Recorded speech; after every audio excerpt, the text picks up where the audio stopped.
ada beberapa pertanyaan nih yang akan saya tanyakan dulu ke Bapak sebelum teman-teman bertanya ke Bapak.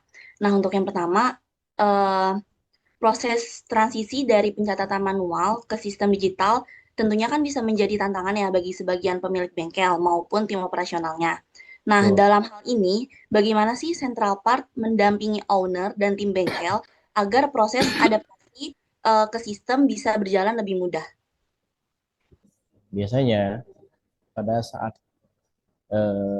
kita ke lapangan, tim, tim implementator, tim teknis ke lapangan untuk eh, bisa kita lihat dulu sih. Pertama diskusi dulu dengan owner bengkel kebutuhan seperti apa itu satu. Dia butuhnya sampai mana. Kalau dia butuh sampai tahap paket operasional ya kita bantu eksekusi gitu ya. Tapi kalau dia perlu paketnya sampai fitur premium ya kita juga bantu gitu ya. Nah, ketika owner bengkel ini akhirnya melakukan registrasi ya ke aplikasi, di situ dimulai proses input data dan implementasi. Pertama, kami sebagai tim yang mengimplementasi di lapangan itu pasti collect data. Semua data kita minta dari owner. Data terkait apa sih? Terkait spare part. Tapi hanya spare part deskripsi dulu ya. Deskripsi spare part dulu, bukan langsung stok. Stok urusan nanti. Tujuannya apa? Tujuannya untuk nanti kita masuk inputkan data tersebut ke dalam aplikasi mereka. Biasanya kami di kami minta dibuatkan sebuah akun di Central Park, sebuah user untuk kami bisa login ya, tim teknis. Nanti owner kasih ke kita data, kita collect datanya, kita convert ke format yang dari Central Park sudah sediakan, lalu kita juga yang masukin. Jadi owner itu tanda kutip ya, kalau memang kita minta bantuan kita, kita siap gitu untuk istilahnya plug and play gitu. Mereka tinggal pakai aja gitu. Semua data master di kita yang bantu masukkan. Kalaupun sampai datanya itu berupa di buku tulis tangan, ya mau nggak mau kita harus input sih. Karena memang eh, kalau diinput oleh karyawan, owner jelas nggak mau input ya. Karyawan pun kalau diminta untuk input data biasanya tidak akurat karena banyak sekali gitu kan. Nah itu mekanismenya. Dari situ baru kita mulai training. Trainingnya itu kita bagi bertahap sih ya. Trainingnya itu pertama dari sisi owner kita diskusi dulu. Ini di dalam central part mau dibagi berapa segmen user. Kita selalu tanya, ada admin nggak? Ada kasir nggak? Kita selalu tanya, ada orang gudang atau logistik nggak? Nah, kalau ada, kita bantu bikinkan. Kita pertama kali kita guide dulu si owner untuk bikin user. Kita jelasin, kalau misalkan kasir berarti menu yang dibukakan hanya ini, dan ini. Kalau untuk penjual mungkin beda. Beda juga dengan yang bagian gudang atau logistik gitu ya. Dibedakan gitu ya. Setelah itu terset up, saya akan minta owner untuk melakukan stock opnam. Biasanya stok opnam punya bertahap sih, karena bengkel tuh barangnya sangat banyak gitu, bisa puluhan ribu. Nah, stok opnamnya bertahap. eh, Barang-barang yang fast moving dulu biasanya. Mereka janjian nih, janjiannya gini. Janjian sama owner misalkan kalau sekarang tanggal 12 ya. Katakanlah saya udah set up di dalam 1 hari kerja di tanggal 13 tuh barang udah masuk nih, masuk datanya. Nanti janjian sama owner, Pak, mau kapan stok opnam? Karena di hari stok opnam tersebut, kita akan mendampingi untuk input stoknya melalui transaksi mana. Kan nggak mungkin melalui transaksi pembelian dong. Itu kan nge-fulfill stok saja gitu kan. Biasanya diarahkannya melalui menu stok opnam atau melalui penerimaan barang di modul stok. Sampai tahap itu selesai, di aplikasi dan di dalam realnya disamakan, di kenyataannya disamakan, baru mulai berjalan tuh pembelian, penjualan yang bisa jelaskan. Tapi sekali lagi, kita melakukan itu bisa dalam jam operasional bengkel. Makanya stok opnamnya ini, kalau memang memungkinkan ya semua sekaligus. Ya, tapi kalau terlalu banyak jumlah barangnya bisa bertahap kategorinya. Ban dulu mungkin, atau nanti besoknya oli dulu gitu kan. Satu segmen barang aja itu bisa ratusan, bahkan ribuan stoknya di bengkel tuh. Jadi ketika misalkan besok stok nambah ya, beres nih ban nih, stok udah sama. Operasional besok hari untuk penjualan ban bisa dilakukan by system. Tapi mungkin untuk segmen kategori barang yang lain yang belum di stok opnam di sistem kita, belum sama lah stoknya, itu masih menggunakan cara yang lama, konvensional. Jadi mau nggak mau kita lihat berapa populasi jumlah barang di bengkel tersebut. Kalau sedikit dan sanggup dikerjakan satu hari stok opname, oke kita jalan migrasi langsung pakai sistem besoknya. Tapi kalau enggak, kita hybrid setengah separuh barang yang sudah di stok opnam menggunakan central part, separuh lagi masih cara lama. Sampai pada akhirnya kita nemuin tahap di mana semua segmen barang sudah terfulfill kebutuhan stoknya di sistem dan di dalam kondisi realnya itu di gudang itu sudah sama. Dari situ biasanya pendampingan masih berjalan. Biasanya setelah tahap itu proses pembelian penjualan sudah bisa dilakukan tuh mandiri. Tapi nanti akan akan ada saatnya namanya spare part ya, oli contoh ya. Oli tiba-tiba jatuh dari rak, pecah. Kan harus di-maintain ya. Nah, dari situ saya biasanya langsung setelah pembelian penjualan ajarkan modul stok. Bagaimana handle stoknya, bagaimana stok opnamnya, bagaimana nambah stok, ngurangi stok kalau ada stok rusak gitu ya. Setelah itu sudah lancar, terakhir saya akan training atau ajarkan cara untuk mengontrol biaya biaya masuk maupun biaya keluar. Nah itu sembari saya paralel membantu owner bagaimana sih cara membayar hutang piutangnya juga di Central Part gitu ya. Biasanya di tahap itu kami bukan hanya sama owner tapi sama admin keuangan di sana di bengkel. Itu kurang lebih seperti itu tuh Afifah ya untuk proses awalnya. Jadi memang dari kami akan full support sampai aplikasi ini bisa live di bengkel. Sampai mereka bisa operate secara mandiri. Sampai kapanpun kita akan full support gitu ya. Baik via offline, kita ke lapangan, baik via online, kita akan terus support. Oke. Lagi, terima kasih pertanyaannya itu bagus. Eh, Oke, baik Pak untuk jawabannya. Mungkin menyambung ya dari apa yang Bapak jelaskan mengenai pertanyaan tadi. Tadi kan Bapak juga membahas mengenai input data ya. Input Ya, datanya itu bengkel-bengkel biasanya punya data manual ataupun Excel betul. eh, untuk mengelola si data-data stok, transaksi, sama administrasinya kan. Nah, tadi juga Bapak sudah menjelaskan bahwa Central Part ini akan membantu proses perpindahan datanya ke dalam si aplikasi. Nah, lalu boleh nggak Pak dijelaskan bagaimana tahapan penyesuaian data agar data-data tersebut itu bisa digunakan di sistem si Central Part ini? Tahapannya ya. Ya. Berarti sebenarnya lebih detail lagi dari yang tadi ya. Ya tahapannya ketika kami collect data, kami tanya owner dulu, Pak, ini yang mau diduluin yang mana satu. Kita bikin skala prioritas. Biasanya owner tahu tuh. Saya mau ban dulu, oli dulu atau mau knalpot dulu apapun, dia tahu. Kita bikin skala prioritas. Dari prioritas awal sampai akhir ini kita akan susun. Pertama, contoh paling gampang oli lah. Biasanya owner tuh eh, concern sama oli karena oli itu apa ya? Tanda kutip ya bagi mereka tuh kayak uang yang cair gitu ya. Itu gampang, itu fast moving gitu ya. Oli itu kan ada berapa brand, brand A, brand B sampai brand Z. Nah, kita akan gali ke owner Pak dari brand A sampai Z ini mana yang bisa dikolek ke saya yang benar-benar digital. Nah, oh saya nggak bisa semua ngasih yang digital nih dari brand A sampai Z itu cuman cuma sekitar 80% yang ada bentuk digitalnya, baik itu format Excel atau PDF gitu ya. Ya udah nggak apa-apa, kita collect itu, dikirim ke kita. Kita terima, kita kumpulin dulu nih. Kita akan atur ini segmennya oli nih. Prioritas pertama gitu kan.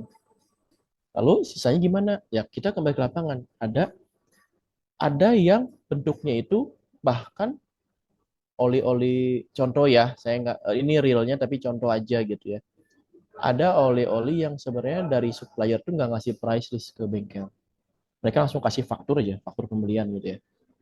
Sorry, faktur penjualan. Kalau di si bengkel kan pembelian ya. Kasih faktur penjualan atas bengkel tersebut. Olinya itu, harganya tuh tertera di situ. Berarti kan secara owner tuh dia nggak punya catatan digitalnya kan. Dari situ biasanya kita collect juga, kita akan digitalkan berupa apa? Berupa foto, atau kita scan atau kita foto gitu ya. Nanti kita cari mekanisme di, kita cari cara bagaimana mengkonversi foto ini ke dalam sebuah file. Dari file-file tersebut, dari file dari file tersebut kan sudah beralih jadi digital kan. Itu pun belum selesai prosesnya. Data digital itu kita akan gabungkan dengan data digital yang existing sebelumnya nih, yang memang sudah ada. Kita gabungkan ke dalam satu file. Di situ kita akan pecah. Karena setiap file digital yang kita terima kan formatnya nggak sama ya. Itu beda-beda gitu kan. Kadang-kadang kita sendiri yang harus hanya owner, Pak ini kalau oli ini jenisnya apa ya? Matic, 2 tak, 4 tak, manual, atau oli gardan. Kita kadang juga konfirmasi gitu, tapi nggak selalu gitu. Nanti dari situ kita akan sesuaikan, kita akan kumpul data di satu tempat ya. Lalu tadi itu kita rapihkan.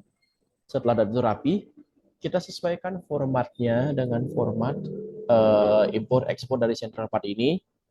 Nanti kita juga yang bantu inject melalui user yang diberikan oleh user ke kita. Makanya biasanya kita minta dibuatkan user di central part kepada owner untuk kita akses hanya menu barang saja.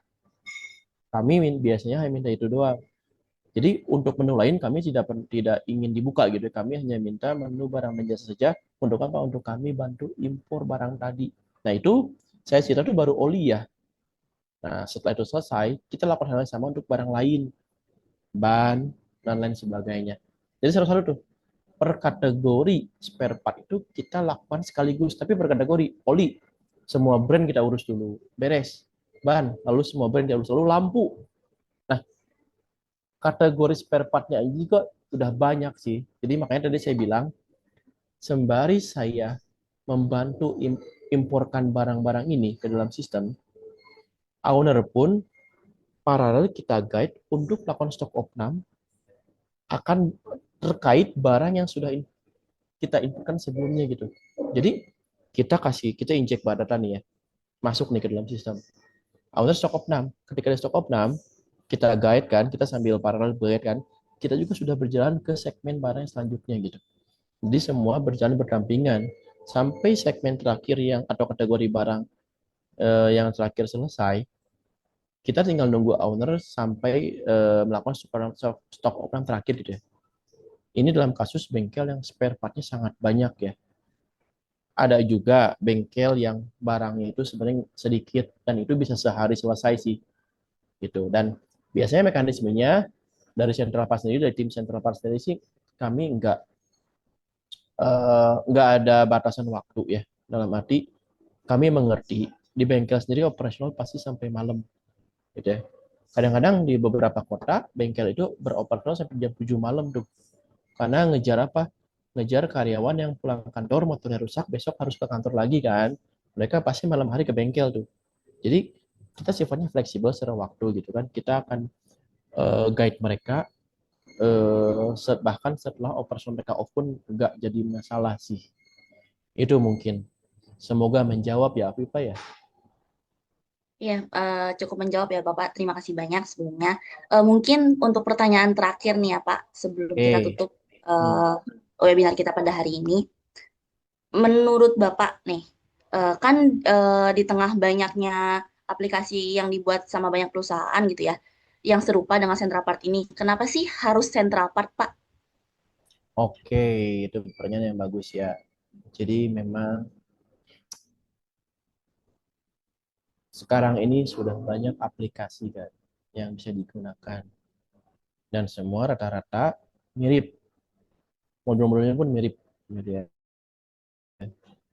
Di Central Park ini juga semua modul-modul yang seperti aplikasi lainnya pun memang ada, pembelian, penjualan, stok itu semua ada. Tapi kita mengambil segmen bengkel. Biasanya, sepengetahuan saya, aplikasi lain itu di dalam mastering barang dan jasanya, di dalam mastering datanya itu biasanya hanya barang. Tapi mereka untuk bengkel mereka akan pecah. Pecahnya apa? Pecah jadi kategori jasa. Sebetulnya secara struktur bisa dilakukan tapi nggak tepat. Kalau di Central Part kita sudah pecah dari awal barang dan jasa itu. Jadi barang dan jasa ini punya handling yang berbeda. Kalau di aplikasi lain, mereka diberlakukan sama, setara barang dan jasa. Kalau di kita enggak. Karena jasanya di kita bisa di setup menjadi insentif bagi si mekanik. Setiap action yang dilakukan oleh mekanik akan jasa tersebut fee-nya berbeda-beda gitu. Satu. Terus kedua, berarti kan secara global di setepatnya ada fungsi spesifik untuk bengkel, yaitu adalah perhitungan jasa mekanik otomatis. Jadi owner bengkel itu seringkali kesulitan, saya harus sharing fee-nya ini untuk jasanya mekanik itu berapa sih? Apalagi bengkel yang rame gitu ya. Setiap hari bisa 10 sampai bisa 20 sampai 30 motor. Udah keburu puyeng tuh kalau ngitung manual gitu kan. Di kita enggak, kita udah pecah dari awal, kita udah set up sharingnya berapa untuk bengkel berapa, untuk mekanik berapa.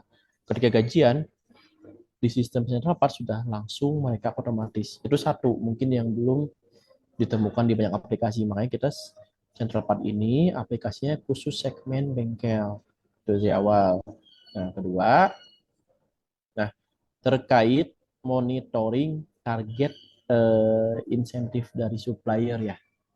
Nah, setahu saya, sepengetahuan saya, aplikasi-aplikasi yang umumnya sekarang existing itu eh, belum ada fungsi seperti ini gitu. Ya, kalaupun ada, biasanya mereka add on, bayar lagi. Dan di kita kan enggak, kita sudah include gitu ya.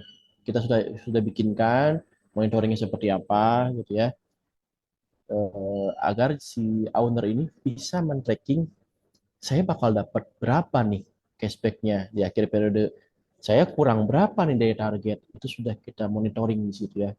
Lalu secara lokasi, lokasi pun kita bisa set up lebih dari satu lokasi, tapi tergantung paket yang digunakan ya. Kita sudah setel paket operasional sekian, kalau paket premium unlimited lokasinya itu ya. Itu berdasarkan survei di lapangan. Jadi kami itu memberikan batasan lokasi, kami itu membuat model lokasi itu setelah melihat survei di lapangan seperti apa gitu. Jadi kalau kita sesuaikan ya, kalau bengkel yang skalanya kecil yang mungkin kemampuan ke finansialnya nggak terlalu besar, bisa pakai fitur operasional dengan dia berapa cabang sekaligus operasional gitu ya.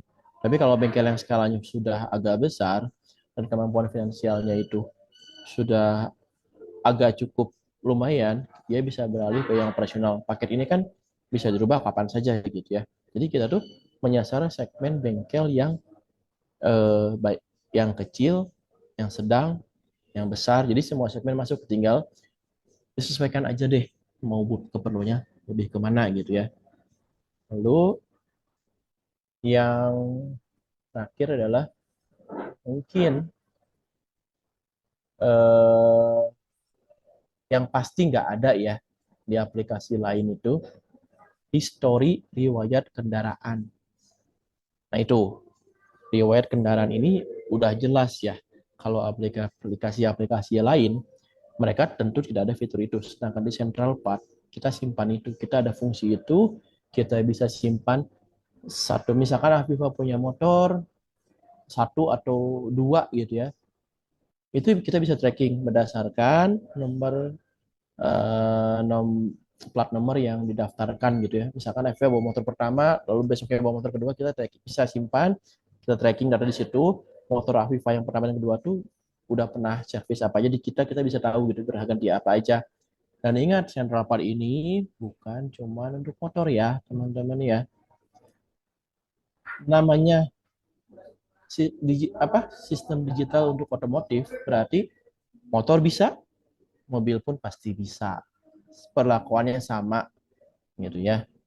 Dan kalau mau dikembangkan lagi sebetulnya central part ini masih masuk untuk usaha atau bisnis cuci mobil.